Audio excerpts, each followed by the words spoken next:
काल गडचिरोली पोलिसला एक गोपनीय बातमीदाराकडून विश्वसनीय माहिती भेटली होती की नुकतेच आम्ही जे कवंडी आउटपोस्ट स्थापन केलेलं आहे भामरागड तालुक्यामध्ये, त्यांच्या जवळ इंद्रावती नदीकाठीवर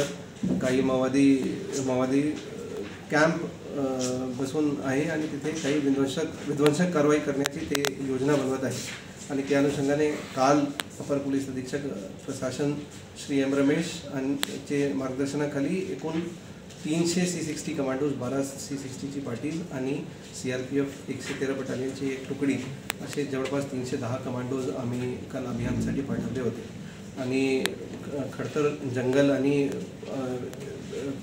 विपरीत हवामानमध्ये ते आज सकाळ तिथे जे ठिकाण होते कॅम्पचे तिथे पोहोचले आणि तिथे जेव्हा एरिया सर्च करत होते तर तिथे माओवाद्याने आमच्यावर प्रचंड गोळीबार केले, त्यांचे प्रत्युत्तर दिले आणि जवळपास 3 तास झालेल्या चकमकमध्ये 36 तासाचे अभियानानंतर आम्हाला एरिया सर्चमध्ये 4 माओवाद्यांचे मृतदेह आढळलेले आहे, ज्यामध्ये 2 पुरुष आणि 2 महिला माओवादीचे समावेश आहे.